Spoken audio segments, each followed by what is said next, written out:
Thanks for that introduction. I'm going to struggle for the next few minutes to put what an honour it is to talk on Gene's behalf and lay the words without bursting into tears, because it's happened a few times today already. But I've known Gene. For those of you who don't know me, my name's Ollie, and I've known Gene for about half my life. And Ollie! Can you hear me? Yes, and from day one, can you hear me? And from day one, Gene and I have been the best of friends, and we've been on all sorts of adventures which have taken us across the world doing all sorts of silly things. But a real blessing for me today is that both sides of this family and friends already know what an amazing couple these two are. So I'm hoping that it means I can do away with a few of the pleasantries and get stuck straight into some of the gritty details that I want to before I do, I would like to thank Gene and Neil for their kind words on behalf of everybody, because I don't think it could be done better by any two people. Yeah.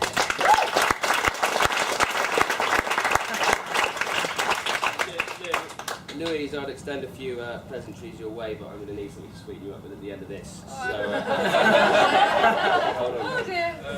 So traditionally, I'd now take a few minutes to paint a picture of Gene and the man that he's become, despite all the uncertainty, worry, and sometimes grave concern that many of his close friends and family have. However, I got thinking about it, and I thought it'd be a lot more fun to paint a picture of the couple that I know. Oh no! And why I think that they work so well. And so I got looking at who they are, and I've obviously spent a lot of time with them over the last 4 years. And I tried to sort of single out the real key things that I feel that make them such a great couple. And I managed to get it down to 3 key points, 3 key things that I really think shine through and will guarantee that they're going to be together forever. So the first of these is being, which is essential to any good relationship, is being photogenic. Because if you're not photogenic, then you're going to have no way of documenting all of the amazing things you're going to have over the next few years. But this is a skill that both of these two have, and they do so amazingly well.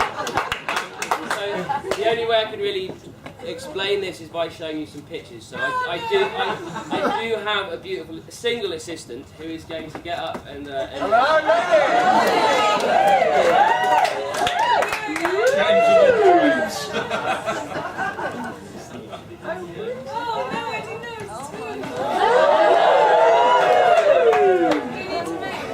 Sorry if the TV's a little bit small. It's the biggest one we can get, and so you have to just squeeze round. Okay, so but you might have to shuffle around. You might have to. It's not all photos of speech. It's just for a couple of minutes. So if you can't see, then squeeze around. So if you want to jump onto first or second, HD.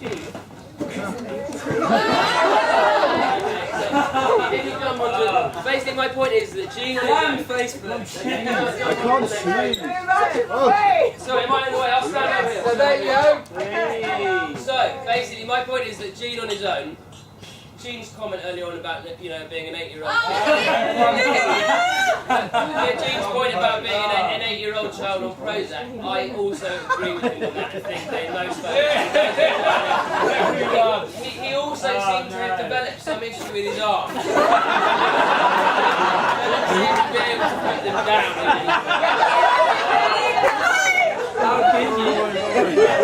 Yes! It's true, but what is true about Gene's photos is that he is always smiling. Even when we throw him out of an aeroplane after being awake for 5 days, he's still smiling. My face when I jumped out of the plane was completely different. That but Gene is still smiling.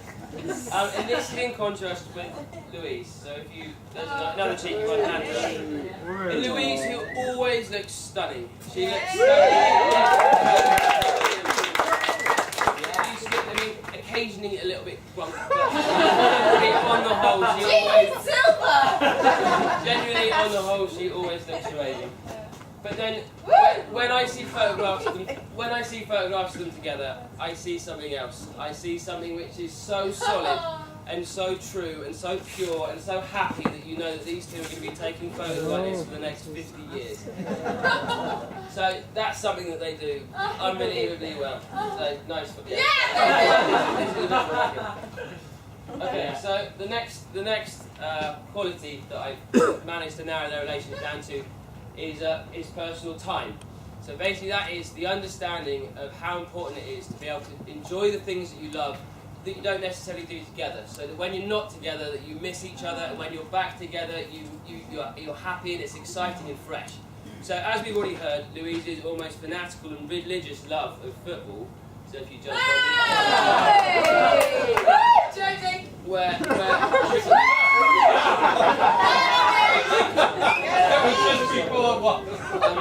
so basically, Lou religiously goes out and has a few beers and gets a bit raucous.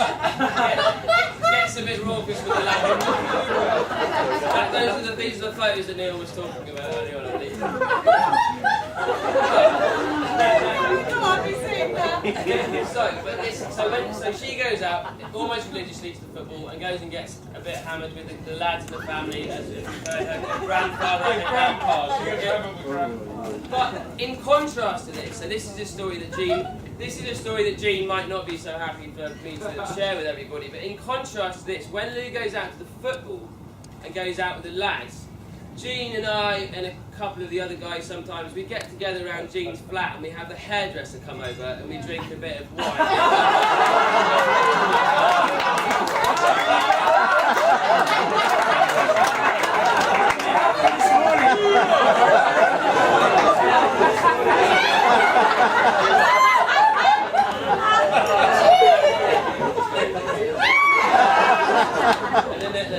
You can skip that. This is me, sorry. But yeah. And then this is Ben, our other dear friend. I promised him I wouldn't put that photo in, but it's in there. Sorry, Benny. So this is personal time and being able to share away from each other so that their relationship remains fresh and happy at all points. Okay, so let me just quickly check the notes.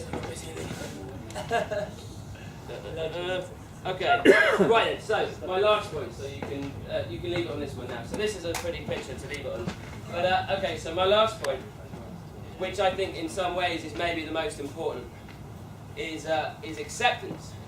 Which is no matter how much you love somebody, no matter how much you care for somebody, there's going to be subtle nuances or traits or mannerisms or personal interests or hobbies that drive your partner absolutely insane. So, as has already been mentioned, one of these is rollerblading, which Louise dislikes strongly.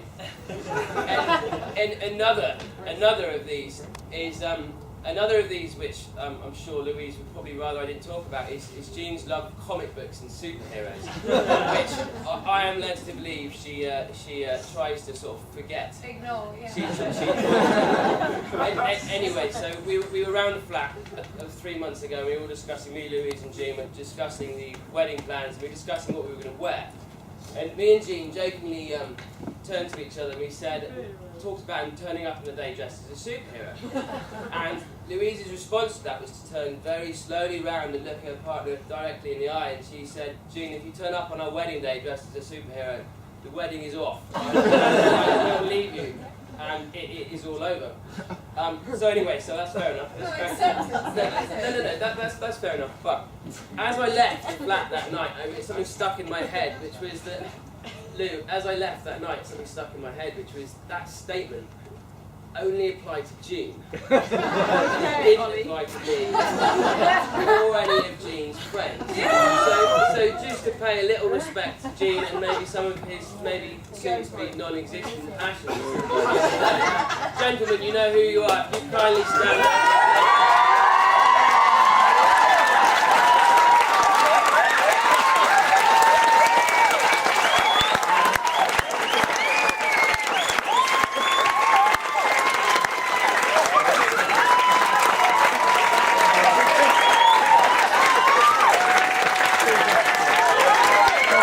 What song are you doing on the stage?